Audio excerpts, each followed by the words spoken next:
Hello everyone, my name is Jerry Marvin, aka Jerry and Stuff Forever. Today we will be playing what used to be the number one selling PC game of all time, until The Sims beat it out in 2002. The game is called Myst, or specifically, we will be playing Real Myst. Real Myst came out in 2000. Well, the original Myst came out in 1993. I'll get into the differences after we listen to The Falling Man.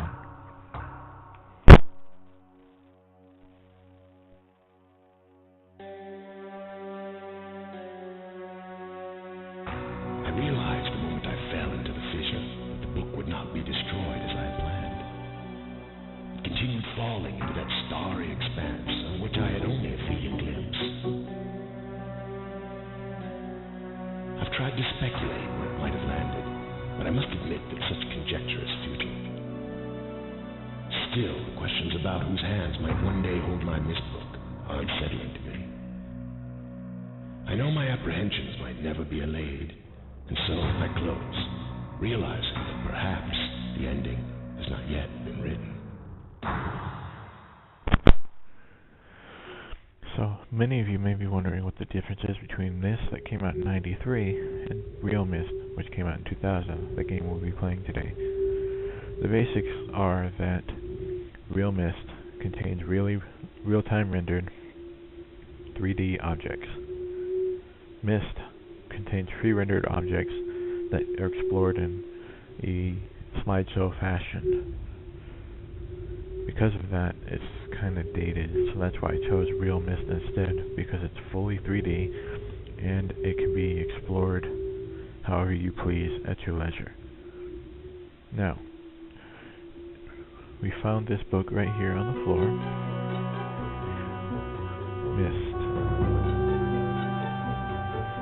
Wow, and it has a video in it. I'm sure if there were videos and books, a lot more people would be reading, wouldn't you say?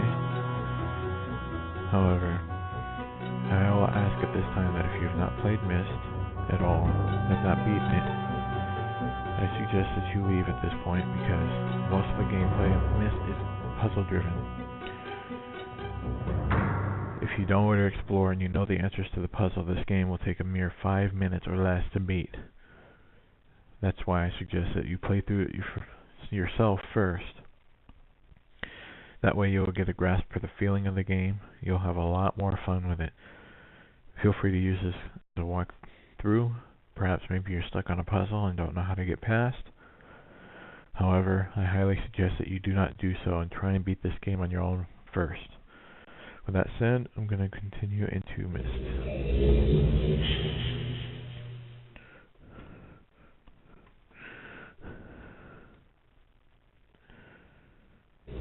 Here we are on Myst Island. Very mysterious. Since we're here, I can tell you that Cyan actually based a lot of this off of Jules Verne's Mysterious Island, which came out in the 1800s. I have not read the book myself, and I can't verify any of the details. However, it has been said in various interviews that this book was based off of the original Mysterious Island. So here we are with a switch. Let's go ahead and switch it on. You should already know why. If not, then you did not heed my warning at the beginning of this video. So I'm going to take a shortcut that wouldn't be possible in regular Myst. And there's another switch. And a note. Let's go see what the note says. So, it basically says, enter the number of marker switches on this island into the imager to retrieve your message. We're feeling a bit nosy right now. So, let's see how many marker switches are on the island. We've already gotten 3 so far. And we can see a 4th one in the distance, next to a giant rocket ship.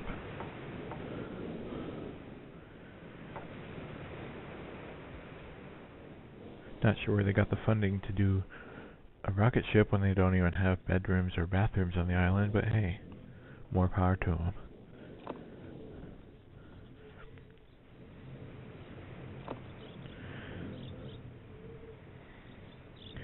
So, if you've been keeping track, that should be 7 and 8.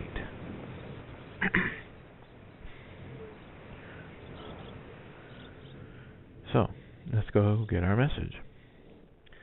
I'm sure if you're new to this, you're wondering where the imager are. Like I said before, you should be playing Myst, not watching this video.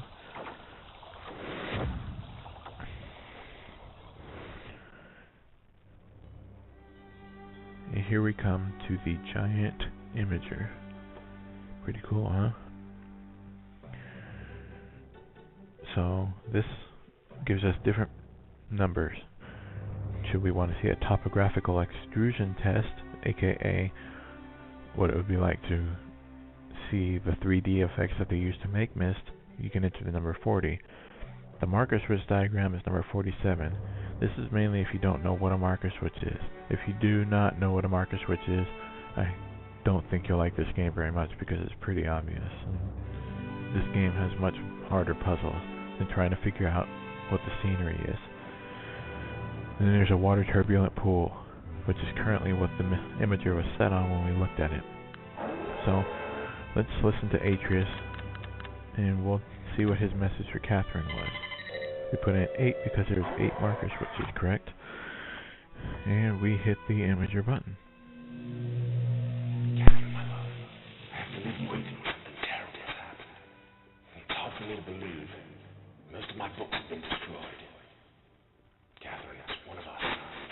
I suspect Achenar, but I shouldn't reach the conclusion. I'll find him and Sirrus as well. Oh, I should have known better than to have left my library unchecked for so long.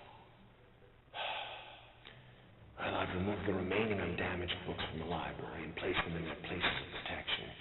You shouldn't have to use the books until I return, but if you forgot the access keys, remember the tower rotation. Oh, and don't worry, Carrington. Everything will be fine. I'll see you shortly. Oh, and erase this message after you've viewed it, just to be safe.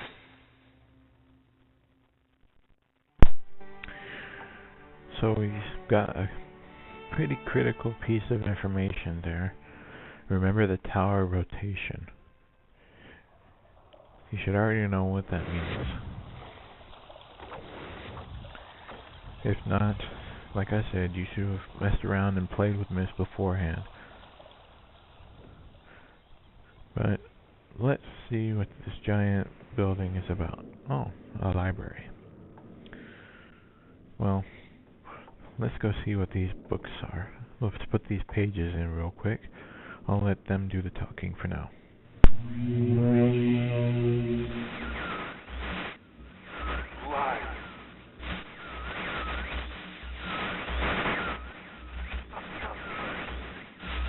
Bring me a red pen.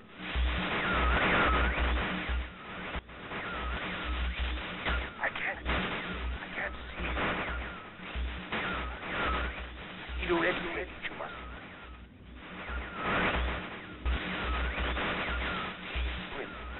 I beg, bring.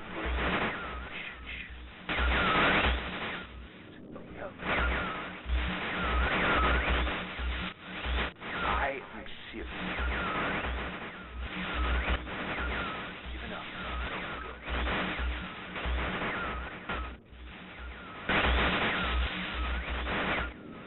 There is one thing I would like to rescue.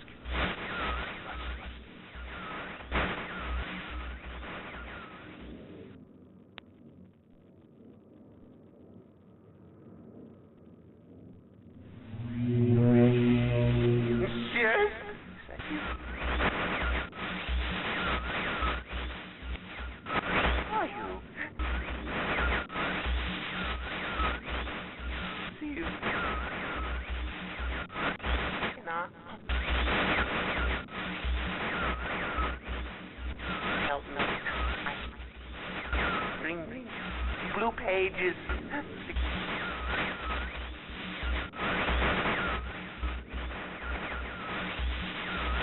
Never. Yes.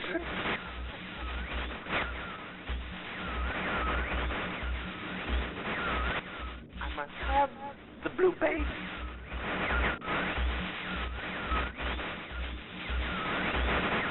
Bring them to me.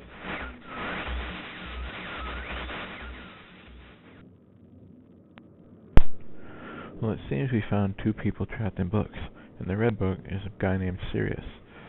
And the blue book is a guy named Achenar.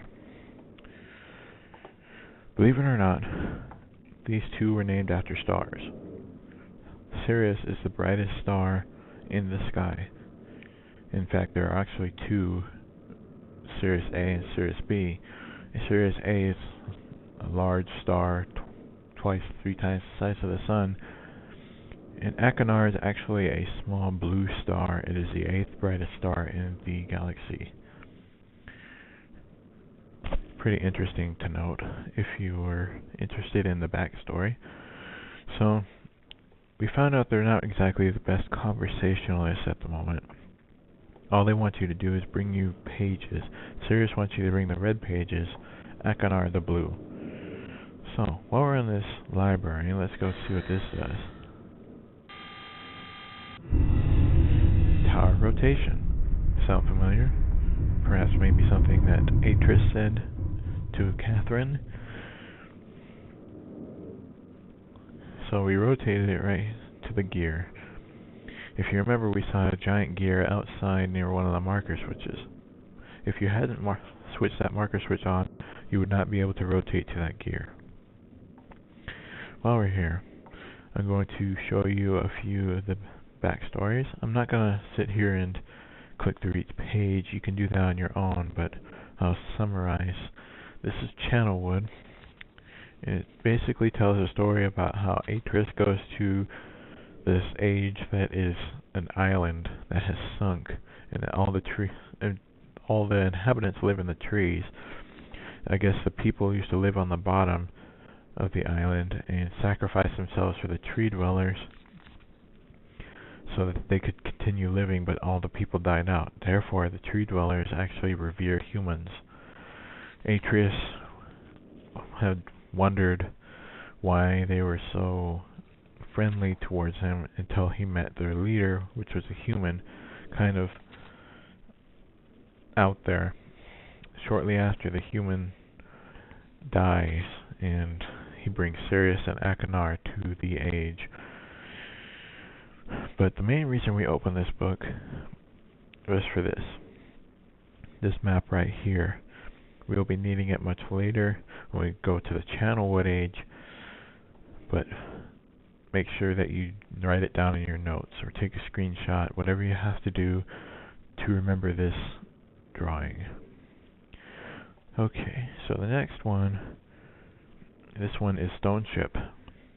And this one tells about how a boy named Emmett lived on rocks, and he was living alone until a boy came and he named him Branch. Then another one came and he named him Will.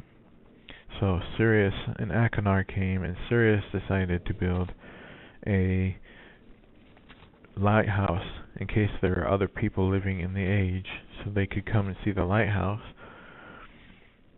and come closer so that they can meet the boys. And the main thing that we're looking for in the Stone Ship book are these constellations. They might not do us any good at the moment, but we'll be coming back to them when we have more figures to work with. This one is the Atlantic Age book. It mainly tells about how the world is very unstable, and about how Atris had a very tough time with the age until he came back and found that it kind of calmed down, decided to build a bridge. Notice that there's the stone ship we saw earlier. And this will become very important as well. We'll be needing this in a moment.